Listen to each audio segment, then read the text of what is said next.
कहानी की शुरुआत होती है आज से 65 साल पहले, जब एक भयानक न्यूक्लियर वॉर ने हंसती खेलती दुनिया को राख के ढेर में बदल दिया। रातों रात बिजली चली गई, लोग अपनों से बिछड़ गए और हर तरफ मौत और मायूसी का अंधेरा छा गया। लेकिन कहते हैं ना, जहाँ सबसे गहरा अंधेरा होता है वही उम्मीद की एक किरण भी होती है। अमेज़न के घने जंगलों में लाइम स्मिथ नाम के एक बॉटनिस्ट ने कुदरत का एक ऐसा ही करिश्मा ढूंढ निकाला जिसने डूबती हुई इंसानियत को बचा लिया। उसने ढूंढा जेनेसिस ट्री। ये कोई आम दरख्त नहीं था, ये एक चमत्कार था जो जहरीली रेडिएशंस को पीकर उसे प्योर एनर्जी में बदल देता था। इस दरख्त के नीले चमकते फूलों ने दुनिया को फिर से रोशन तो कर दिया, लेकिन इससे इंसानों की किस्मत और जिंदगी हमेशा के लिए बदल गई। जंग के असरात इतने गहरे थे कि आने वाले 90% बच्चे जेनेटिक बीमारियों के साथ पैदा होने लगे। अब इन बेचारे बच्चों की जिंदगियां बचाने के लिए और उन्हें नॉर्मल पैदा करने के लिए साइंटिस्ट ने जेनेसिस फ्लावर के डीएनए को इंसानों के डीएनए के साथ जोड़ दिया और फिर उसे इंजेक्ट किया माओं के अंदर, उन औरतों के अंदर जिन्होंने बच्चे पैदा करने थे, जिसके रिजल्ट में मॉडिफाई हुए ऐसे परफेक्ट बच्चे पैदा हुए जिनके अंदर सुनने की, देखने की, यहाँ तक कि हर काम करने की पावर 10 गुना ज्यादा थी एक आम इंसान से। और इन बच्चों को नाम दिया गया जेनेटिक्स का। दुनिया में जेनेटिक्स को ऐसे ट्रीट किया जाने लगा जैसे वो कोई राजा महाराजा हों। 90% बच्चे तो अब जेनेटिक्स ही पैदा होते थे, लेकिन अब वो 10% लोग जिनका डीएनए जेनेसिस फ्लावर के डीएनए को एक्सेप्ट नहीं करता था, वो नॉर्मल इंसानों की तरह पैदा होते थे, हमारी और आपकी तरह। अब इनमें से कुछ लोग ऐसे भी थे जो जेनेटिकल डिसऑर्डर का भी शिकार हो गए, जैसे उन्हें पैदाइशी बीमारियां थी, कोई चल नहीं सकता था, कोई देख नहीं सकता था, किसी का दिल खराब था। ऐसे लोगों को स्पेशल्स का नाम दिया गया और इस नई दुनिया के अंदर स्पेशल्स को बिल्कुल कचरा समझा जाता था और लोग बहुत ज्यादा बुली करते थे।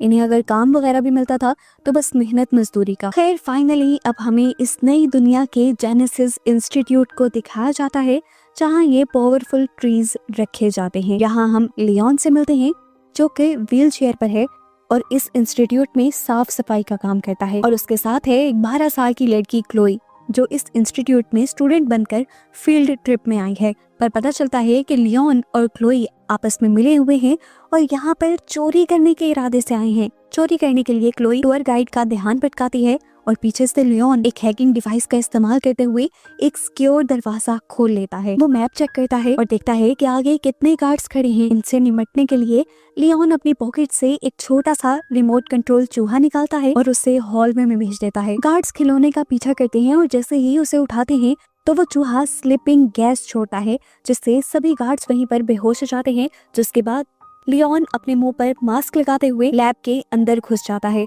यहाँ आने से पहले उसने लैब के वेंटिलेशन सिस्टम के अंदर भी एक गैस छोड़कर सभी साइंटिस्ट को बेहोश कर दिया था। लैब के अंदर लियोन अपनी माँ की दी हुई एक पुरानी घड़ी को देखता है जिससे उसे हिम्मत मिलती है। जिसके बाद वो एक लेजर कटर का यूज कर जेनेसिस ट्री के ग्लास को काटने लगता है और उसके बाद वो जेनेसिस ट्री के नीले फूल को तोड़ता है। फूल को तोड़ते ही इस ट्री का डिफेंस सिस्टम ऑन हो गया था और उसने बहुत सारे कांटे छोड़े थे जिससे किसी तरह लियोन बच गया। असल में ये ट्री बॉम्ब्स की खतरनाक रेडिएशन की वजह से ही मॉडिफाई हुआ था जो इंसानों को नुकसान पहुंचा रही थी, इसीलिए तो ये इतना ज्यादा मॉडिफाइड था। खैर, फूल के टूटते ही यहाँ पर सिक्योरिटी अलार्म्स भी बजने लग जाते हैं। फैकल्टी को लॉकडाउन करने के लिए काउंटडाउन भी शुरू हो जाता है, लेकिन लियोन भीड़ में छुपकर बाहर निकल आता है और आते ही जानबूझकर क्लोई से टकराता है ताकि क्लोई उसके पास मौजूद कंटेनर जिसके अंदर वो फूल है उसे एक टेडी बेयर में छुपा ले। चेकिंग करते हुए बहुत ही होशियारी से क्लोई टेडी बेयर को गार्ड को ही पकड़ा देती है और अपनी चेकिंग करवा लेती है और फिर वो इस फैसिलिटी से बाहर निकल आती है बिना किसी को भी शक दिलाए कि वो चोरी कर चुके हैं। जिसके बाद ये लोग अपने शहर वापस आ जाते हैं। यहाँ के ये लोग देखते हैं कि जगह जगह एक पॉलिटिशियन की स्पीच ब्रॉडकास्ट की जा रही थी। सेनेटर फ्रैंक अब यहाँ पर प्रोपोजिशन 42 नाम का एक नया कानून लाना चाह रहा था। वो चाहता था कि जेनेटिक्स और स्पेशल लोगों को बराबर समझा जाए, इसीलिए वो एक ऐसा एंटीडोट, एक ऐसा सीरम तैयार करवा रहा था जिसकी मदद से अडल्ट्स और स्पेशल्स को भी जेनेटिक एनहेंसमेंट मिल सके और वो अपनी बीमारियों और कमजोरियों से क्योर हो जाएं। सीन कट होता है और हमें एक फेमस पॉप स्टार मीरा को दिखाया जाता है जो अनाउंसमेंट करती है कि वो गरीब स्पेशल डिस्ट्रिक्ट में जाकर एक कॉन्सर्ट करेगी ताकि वहाँ के भी सब लोग मिलजुल कर रह सकें। लियोन जब कॉन्सर्ट के बारे में सुनता है तो उसे यकीन नहीं आता, क्योंकि उसे लगता है कि अमीर और जेनेटिक्स सिर्फ झूठ ही बोलते हैं। ये लोग अब अपने घर आ जाते हैं, जो एक बेसमेंट वर्कशॉप है जहाँ प्लांट्स और गैजेट भरे हुए हैं। क्लोई एक बहुत ही अच्छी बॉटनिस्ट है जो केमिकल्स के जरिए भी एसिडिक फ्रूट्स और अजीबोगरीब किस्म की वाइन्स यानी बेलें उगाती है। और लियोन एक इन्वेंटर है, एक साइंटिस्ट है जो डिसेबल स्पेशल्स के लिए नकली हाथ पैर बनाता है, जिनको प्रोस्थेटिक्स भी बोलते हैं। वो चुराए हुए जेनेसिस एक्सट्रैक्ट का इस्तेमाल करता है अपने गैजेट्स बनाने के लिए, ताकि उसके जरिए स्पेशल्स सरवाइव कर पाएं। आधी रात में इन्हें एक घबराए हुए आदमी की कॉल आती है। यह आदमी अमीर जेनेटिक डिस्ट्रिक्ट में रहता था, वो भी डिसेबल था, यानी चल फिर नहीं सकता था और मैकेनिकल सूट के जरिए काम करता था। और अब वो सूट खराब हो गया था और रात में उसे बहुत सा काम करना था। अगर सबको पता चल जाता कि वो स्पेशल है तो उसे निकाल दिया जाता। क्लोई इससे पहले तो माफी मांग लेती है कि वो उसकी कोई मदद नहीं कर सकती, लेकिन जब वो 3 गुना पैसों की ऑफर करता है तो लियोन मान जाता है, क्लोई के वार्न करने के बाद भी, कि जेनेटिक डिस्ट्रिक्ट में कोई भी उन्हें अच्छा ट्रीट नहीं करेगा और वो बहुत ज्यादा मुश्किल में आ जाएंगे। उन्हें तो ये भी लग रहा था कि कोई भी उन्हें उस डिस्ट्रिक्ट में जाने ही नहीं देगा, पर लियोन के पास इसका भी हल था। ये लोग एक पुरानी टनल के जरिए उस एलीट डिस्ट्रिक्ट में घुस जाते हैं। होटल में जाने के लिए वो शेफ जिन्हें लियोन और क्लोई की जरूरत थी, वो इन दोनों को पीछे के रास्ते से छुपकर अंदर लेकर आता है। आते ही ये लोग अपना काम शुरू कर देते हैं, उस आदमी के मैकेनिकल सूट को रिपेयर करने का। इससे पहले कि ये लोग अपना काम मुकम्मल कर पाते, यहाँ पर एकदम से अंधेरा छा जाता है। एंटी जेनेटिक स्क्वाड नाम के एक खतरनाक गैंग ने यहाँ पर हमला किया था। ये लोग असल में नॉर्मल इंसान थे जो जेनेटिक्स से नफरत करते थे, क्योंकि जेनेटिक्स को दुनिया में अच्छा ट्रीट किया जाता था। ये लोग बहुत बेरहम थे, किसी को मारते हुए नहीं सोचते थे।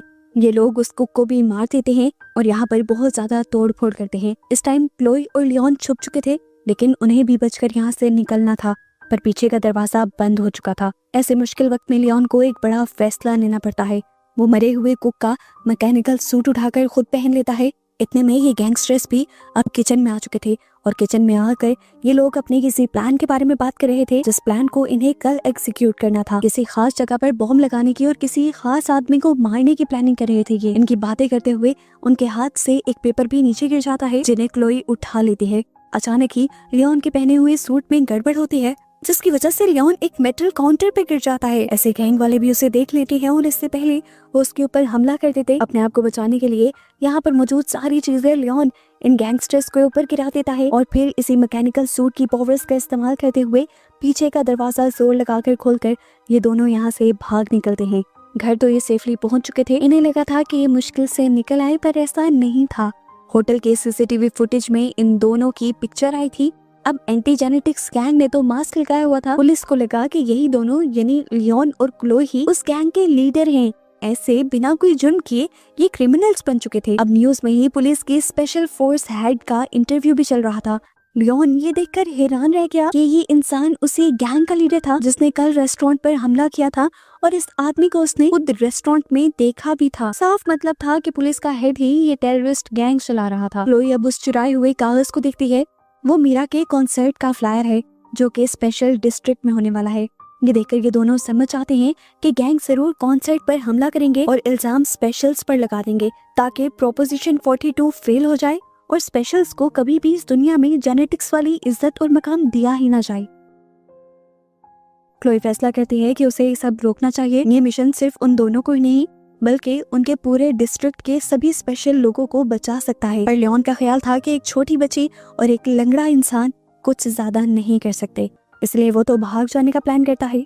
उसके इस फैसले से क्लोई उससे नाराज होकर चली जाती है और वो जब यहाँ से जाने की पैकिंग कर रहा होता है तभी वो अपनी मॉम की दी हुई वॉच देखता है जिस पर लिखा हुआ था कि सब लोग इक्वल हैं। उसे याद आया कि उसकी मॉम का इलाज भी इसीलिए नहीं किया गया था क्योंकि वो एक स्पेशल थी।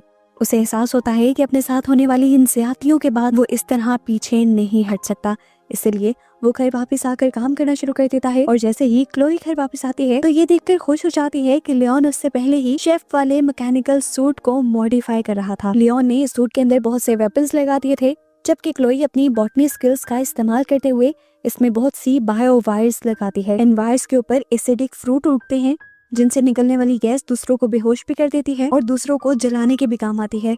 अगले दिन अब ये लोग मिशन के लिए तैयार थे। वो गैंग भी कॉन्सर्ट के फौरन बाद मीरा को किडनैप करने के लिए पहुंच जाता है और यहाँ पर अफरा तफरी मच जाती है। भीड़ में तो लियोन और क्लोई कहीं नजर नहीं आते, लेकिन कॉरिडोर से जहाँ से गैंग वाले मीरा को लेकर जा रहे थे वहीं पर एकदम से लियोन अपने मैकेनिकल सूट में जंप करता है। पहले पहले तो वो लड़खड़ाया, लेकिन फिर उसने अपने आप को बैलेंस कर लिया।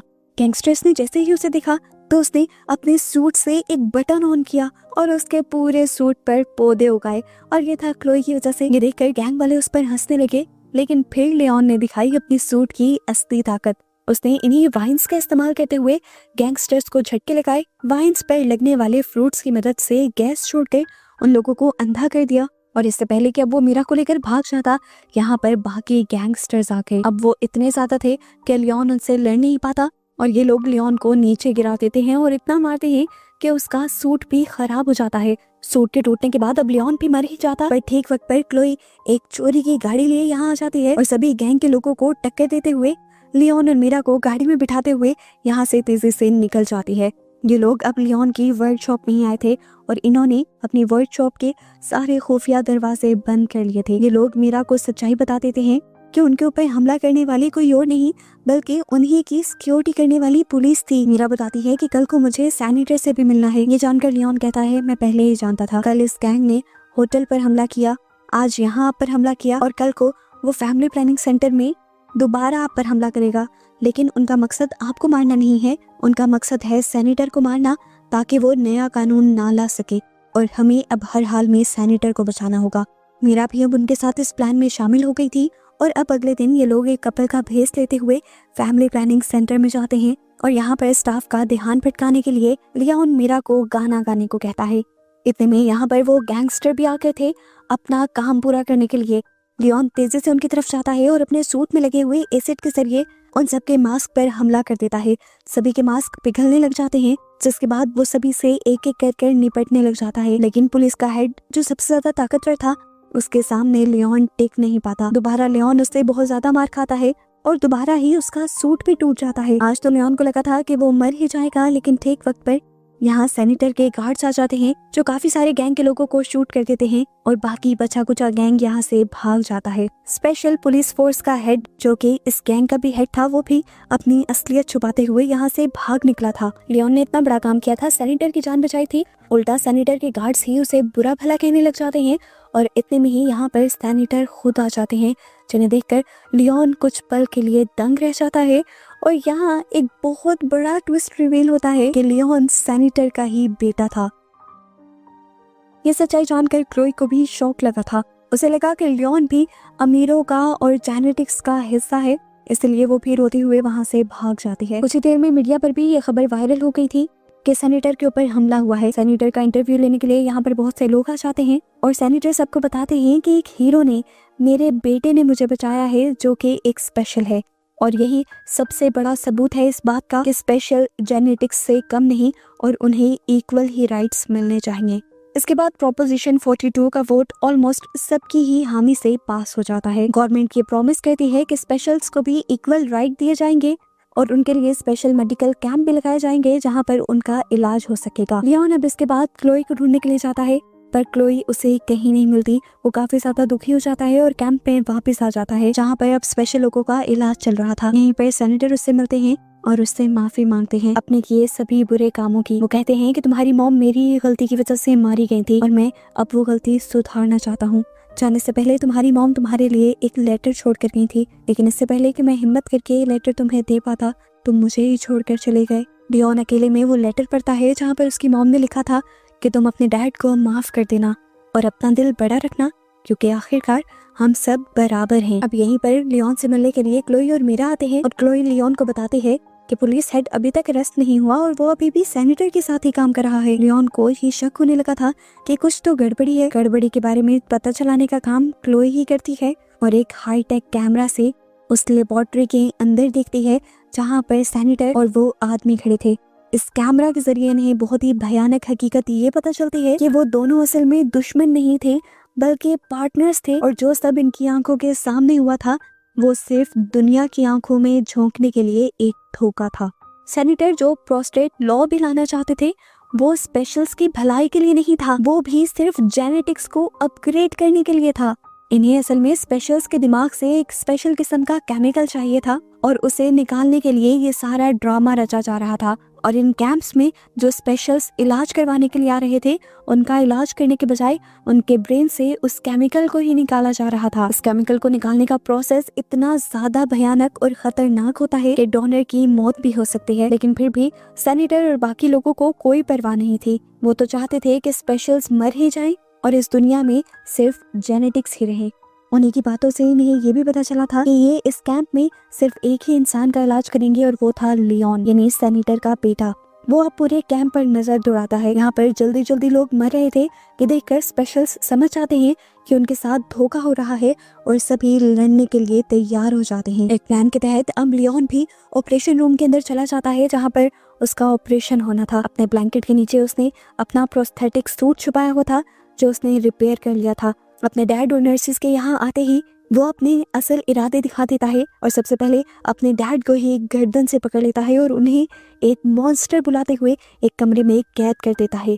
उसने नर्स के हाथ से वो इंजेक्शन भी चुरा लिया था जो उसे ठीक करने के लिए किसी मासूम स्पेशल के दिमाग से निकाला गया था। इसके बाद लियोन जल्दी से सिक्योरिटी रूम में जाता है और वहाँ के गार्ड्स को मारकर गेट खोल देता है। गेट के खुलते ही अलार्म बजने लग जाते हैं और पुलिस हेड या कह लें कि गैंगस्टर अपनी पूरी आर्मी के साथ यहाँ पर पहुंच जाता है सिचुएशन को हैंडल करने के लिए। पर उनसे अब कुछ हैंडल होने वाला नहीं था क्योंकि स्पेशल्स ने सब कुछ अपने हाथ में ले लिया था। अपने हाथ में आम सी चीजें लेते हुए जैसे पत्थर और बेड, वो इधर इन जेनेटिक्स और गैंगस्टर्स के ऊपर हमला करना शुरू कर देते हैं। हालांकि जेनेटिक्स उनसे ज्यादा ताकतवर थे लेकिन स्पेशल्स तादाद में ज्यादा होने की वजह से जीतने लगे। ये जंग इस टाइम बहुत ही भयानक हो गई थी। जंग के दौरान क्लोई और मीरा किसी दूसरे मिशन पर लगे हुए थे। सेनेटर और पुलिस के खिलाफ सारे सबूत वो हायर अथॉरिटीज में पहुंचाना चाह रहे थे, लेकिन इस सब में पूरे 5 मिनट लग जाते और इससे पहले आकर कोई भी उनसे ये सबूत छीन सकता था। एक आदमी तो आकर मीरा का गला भी दबाने लग जाता है। मीरा मरने ही वाली होती है लेकिन तभी एक स्पेशल आकर पीछे से जेनेटिक्स को मारकर मीरा को बचा लेता है। फाइनली वो सबूत भी पूरी तरह हायर अथॉरिटीज के पास पहुंच जाते हैं और इनका ये मिशन कामयाब हो जाता है सेनेटर और पुलिस हेड की सच्चाई सब तक पहुंचाने का। दूसरी तरफ हम देखते हैं कि उस गैंगस्टर और लियोन के दरमियान में भयानक लड़ाई चल रही थी। वो गैंगस्टर जेनेटिक्स होने की वजह से बहुत ज्यादा ताकतवर भी था और तेज भी था। वो लियोन के इस सूट को टुकड़ों टुकड़ों में तोड़ देता है। इसके बाद वो लियोन को घसीटते हुए लैब के अंदर ले जाता है और उसे उठाकर जोर से कंट्रोल पैनल पर पटक देता है जिसके पीछे जेनेसिस ट्री था। लियोन जानता था कि ये जेनेसिस ट्री किस तरह काम करता है। वो जल्दी से जेनेसिस ट्री का एक फूल तोड़ देता है जिसकी वजह से इस ट्री का डिफेंस सिस्टम ऑन हो जाता है और उसके अंदर से बहुत से तेज धार कांटे निकलते हैं। लियोन तो नीचे गिरकर अपने आप को बचा लेता है लेकिन वो सारे कांटे अब उस गैंगस्टर के अंदर स्टैब हो चुके थे और वो मर चुका था। कुछ देर बाद दिखाया जाता है कि असली पुलिस यहाँ पर पहुंच जाती है और सभी गैंगस्टर्स के साथ साथ सेनेटर को भी अरेस्ट करके यहाँ से ले जाती है। इस पूरी फैसिलिटी को भी इन्होंने अपने कब्जे में ले लिया था और फाइनली सारी बुराई यहाँ से अब खत्म हो गई थी। जैसे ही सबको सेनेटर की सच्चाई पता चल गई थी वैसे ही प्रोपोजिशन 42 को भी रद्द कर दिया गया था। शहरों के दरमियान बने सभी बॉर्डर्स पे खोल दिए गए थे और इस दुनिया में इक्वालिटी आ गई थी। अब जेनेटिक्स और स्पेशल्स एक दूसरे के शहरों में आ जा भी सकते थे और एक दूसरे के साथ नॉर्मल इंसानों की तरह रह भी सकते थे। सभी बहुत ज्यादा खुश होते हैं और सबसे ज्यादा खुश थे लियोन, क्लोई और मीरा। पता चलता है कि उस सारी लड़ाई के अंदर मीरा के गले पे बुरी तरह चोट लग गई थी। वो अब गा नहीं सकती थी लेकिन फिर भी वो इस चीज के लिए खुश थी कि वो अपनी आगे वाली सारी लाइफ लियोन के साथ गुजारने वाली है। क्लोई भी उन सब के साथ सेफ थी और यहाँ पर मूवी की हैप्पी एंडिंग ही होने वाली थी। पर मूवी के पोस्ट क्रेडिट सीन में एक बहुत ही बड़ा राज दिखाया जाता है। हम देखते हैं कि एक डिफॉर्म हुए चेहरे के साथ कोई छुपकर लियोन पर नजर रख रहा था। उसका पूरा चेहरा देखने पर हमें पता चला कि ये सेनेटर ही है, लियोन के डैड, जो या तो पकड़े नहीं गए या फिर जेल से भाग चुके हैं और अब अपना बदला लेने के लिए मौके का इंतजार कर रहे हैं। वो आगे अब क्या करेंगी, इसी मिस्ट्री के साथ ये मूवी यहाँ खत्म हो जाती है।